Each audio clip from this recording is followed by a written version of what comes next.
Hey, welcome to Change Starts Here, Research Conversations. I am Kim Yaris, and I am here with my friend and colleague, Jennifer Chevalier. Hi, Jen.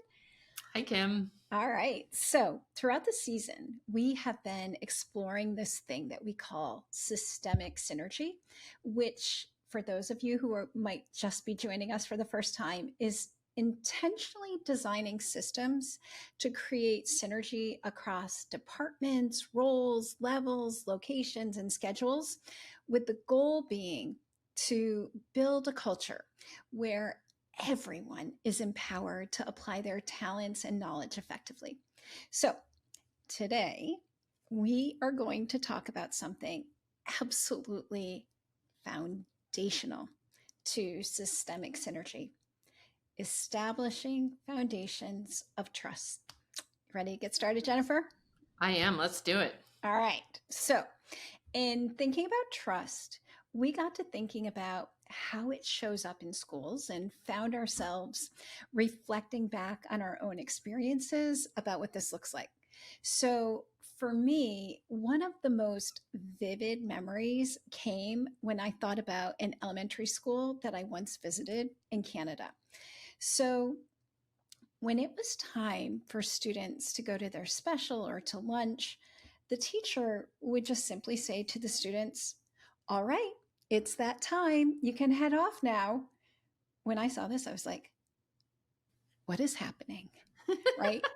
Because then the kids all got up, they gathered what they needed and Mm. headed out the door and walked themselves to wherever they needed to go. Like, this just totally messed with my United States oriented brain, because when I thought about what would happen next, I imagined chaos, right? Elementary students walking themselves through the hall. But it wasn't. The students were like incredibly well behaved. Mm. It was just in that moment a powerful example of what a high trust culture looks like. And I have never forgotten it. Wow, that does seem like a departure from what we experience in elementary schools here in the US, at least the ones I've been in. And that also sounds different from something I experienced at a high school in the US. This moment has stuck with me for years. Back when I was an instructional coach, I was supporting a high school teacher, a student that I knew personally. She was a former student of mine that was now in high school. I know, hard to believe I'm old enough for that, but it's I true. know, right? Uh, um, so the student that I knew, and I knew her to be extremely responsible, she returned to this classroom where I was coaching after seeing her guidance counselor. And the student had misplaced the like hall pass on the way back to the classroom after seeing the guidance counselor. Um, and so the classroom teacher didn't believe that the student had really been at the guidance counselor, and even like demanded, like, tell me where you have really been. And I was like, what? So the student just kind of politely explained again that she had been to the guidance counselor and that she lost the pass on the way back. But the teacher just would not accept that as an answer. And so the student got sent to the dean's office because, as the teacher said, I just don't have time for this. And the student just left the room like scarlet cheeked and fighting back tears. Mm. I think she was just completely humiliated. So, ugh. So these two stories feel like they couldn't be more different, Mm. and contrast such a powerful teacher. It Mhm. helps us to see the ways in which trust can be connected to empowerment, the Canadian school example, and disempowerment, the example that you provided, right? So I know in that Canadian school that I was visiting, those students felt like the teachers believed in them, which, when somebody believes in you, like, you want to rise to meet the occasion, right? That is empowering. Whereas that high school student, I mean, I could imagine if I were her, I would be hard pressed to want to take risks in a place that feels so psychologically unsafe. Mm, It feels like a real withdrawal of trust. definitely. Yeah. So when trust exists in a school, people, from principals to teachers to students, that's where the courage to take risks, to believe in our ideas, to share them with others, that's where it's rooted, right?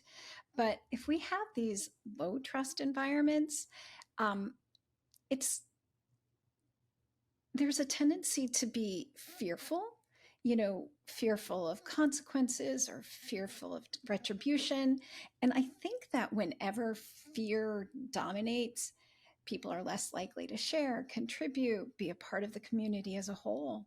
So it's like, I see this kind of as like a metaphor in my mind. I imagine being in a room, and in the room, there's like this big, giant boulder. And it's like this unscalable obstacle. Like there's just no possibility of getting around it when it's low trust. Which, when we're thinking about innovation or imagining what is possible or helping people rise to meet their greatest potential, that boulder is insurmountable, and then so therefore not possible. Wow, that's a big idea you just shared there, Kim. And if we start to think about why does trust matter and how does it impact organizations, like I can't help but pick up The Speed of Trust by Stephen M.R. Covey, because this book really shaped my thinking around trust. And I just want to answer the questions: why does trust matter and how does it impact organizations, from a quote from this book. So it's right on the first page, and it says, there is one thing that is common to every individual, relationship, team, family, organization, nation, economy, and civilization throughout the world. One thing which, if removed, will destroy the most powerful government, the most successful business, the most thriving economy, the most influential leadership, the greatest friendship, the strongest character, the deepest love. On the other hand, if developed and leveraged, that one thing has the potential to create unparalleled success and prosperity in every dimension of life. Yet, it is the least understood, most neglected, and most underestimated possibility of our time. That one thing is trust. Oh my gosh. So, does it matter? Does it impact people and organizations? Absolutely. And in this book, Stephen M.R. Covey talks about two different components: trust taxes and trust dividends, which I find such a tangible way to think about trust. So, low trust taxes relate to how low trust levels can really lead to increased costs and slower speeds in an organization. So when the trust isn't there, things move slower because people are being cautious and trying to protect themselves. Mm-hmm. But on the flip side of that, we have to think about high trust and those high trust dividends. And so, what are those? Well, they're related to the positive benefits that and the increased efficiency in organization experiences, where there's a high level of trust among its members. So, as a leader, like, I just urge you to look around you. Are projects moving quickly and successfully, or do they keep getting bogged down? Are people pretty quiet in meetings and just quick to agree with whatever you or another leader suggests? Or is everybody contributing and sharing ideas and giving opposing opinions about how our project should go? I mean, I would say if nobody's pushing back against ideas or offering counter types, then we're probably leading in a low trust organization, right?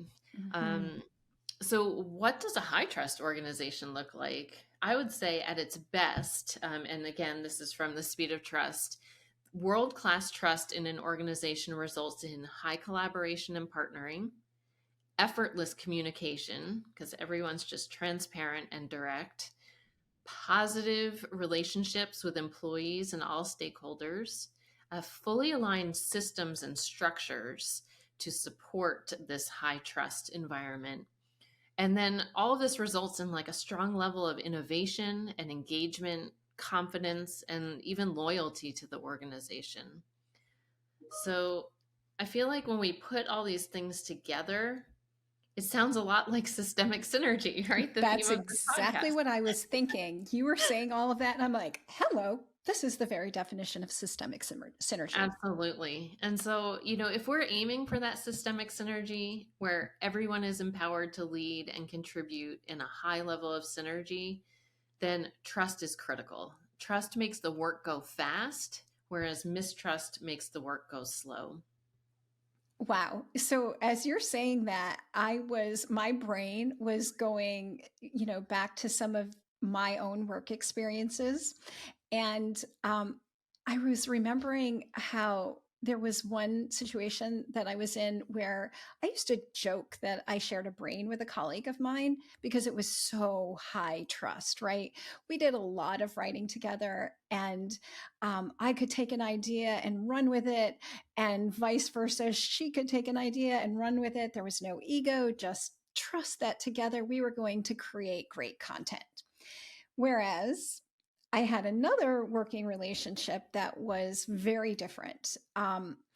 It was a highly critical relationship, and I needed to get the other person's approval before I would run with an idea.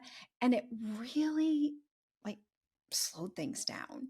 I feel like our work could have been better and we could have been far more prolific had there just been more trust in that relationship. Which, you know, that then leads me to thinking about creating high trust cultures, right? Um, and if I were to answer the question of how do we do this or what is the barrier to this, I guess the first step in how is understand what could block it. And when I think about what one of the biggest blocks, not the only one, but one of the biggest is ego, right? So when I reflect back on what was driving what was successful and what was not successful, I feel like ego plays a big role in it. Um, Ego is what drives a person's need to control, and it can create like these imbalances in control, which automatically creates an environment where people may feel undervalued or unheard, or even worse, like a bit threatened, right? So when ego dominates, it creates walls rather than bridges, and it just gets in the way of authentic connections and our shared sense of purpose. And, that's just not a very good foundation for cultivating trust. So, that said, Jen, what do you think? What do you think schools can do to cultivate high trust cultures? Because that's basically not what we want. So how do we get there? What do we do to get what we do want? Honestly, I think it starts with district and school leadership. I think as leaders, we must exhibit high trust behaviors. Mm. And, that really starts with making sure our self trust is intact. Like, Mm. are we credible leaders who demonstrate integrity and consistently declare our intent and are known for being capable? Do we have a track record of proven results? Like, you can be a really nice leader, but if you're Mhm. not able to get the results, that only can get you so far in the realm of trust. So it's absolutely where it must begin here with the Mm. leaders. And we really need to look within and shore up our self trust first. And then I think once we feel like we've gotten that in place, then we've got to look to relationship trust. So, Mm. are we demonstrating consistent behavior based on high trust to build trust with others? And like, are we authentic and trustworthy in our relationships? And when we are, those relationships come easily. But I found, and I've had times in my life, in my career, where like I've noticed relationships are coming hard for me. Mm. And so as a leader, if that's true, if like relationships seem like a struggle, then do what I did. I had to step back and look at my behavior. Was I consistently demonstrating high trust behavior? So you could ask yourself that same question. And there are actually 13 high trust behaviors in the Speed of Trust. So if you want to know about more about those, you can definitely pick up the book. So once we get those first two layers in place, our self-trust and the relationship trust, then we have to shift into organizational trust, which is where we establish that whole culture of trust. So, like, what systems and structures do we have in place? And what do they convey? Do they convey trust or mistrust? An example that comes to mind every time when I think about trust and systems is a district that I used to work at. A new leader came in and decided that there should be time clocks in the front office and in the back of each school site, and teachers had to punch in when they got to work and punch out when they left. And that doing that, installing those time clocks, sent this silent message to the teachers: we don't trust you. We don't see you as professionals who are trustworthy and capable of managing your time effectively. And I would just want to say, like, teachers are the hardest working people I know. No doubt. Right? I mean, they work well beyond the hours they are compensated for. Mm-hmm. They generally come in early or stay late or both. And a lot of times they're taking work home because they aren't given sufficient paid time to do everything that they need to do. Mm-hmm. So, in that setting, those time clocks cause the teachers to feel a high level of resentment and mistrust of district leadership, who is now seen as being like micromanaging and not honoring their professionalism. And so, what I started to hear, teachers were thinking and saying, well, if you're going to make me use a clock to clock in and out, then you know what? I'm going to leave immediately upon the end of my contracted time, and I'm not taking my work home with me. So installing those time clocks was like profoundly counterproductive on every level. So, anyway, I would argue that the level of trust in an organization directly stems from leadership. And so, as leaders, we have to align our character, our behavior, our systems and structures so they collectively convey the extension of trust to our people. And if we see people in our organization are generally pointing fingers or taking measures to protect themselves, like putting everything in writing, then I think we need to step back and evaluate our organization's culture, starting with our own self-trust, then the relationship trust, because those are the foundations of organizational trust. Yeah. So definitely it starts with leadership, right? So within the whole hierarchy, the leadership being at the top, and it's going to filter down to the staff, the faculty. But I think too, teachers have a responsibility to building trust within their classrooms too, so that students feel safe and empowered, and feel that same trust. You had said you were speaking about actions that convey trust and mistrust. And I think that there's certainly these practices find their way into classrooms also, right? So, I've been in classrooms where there's a long list of rules that begin with don't touch person next to you, or don't call out answers, don't come to class unprepared.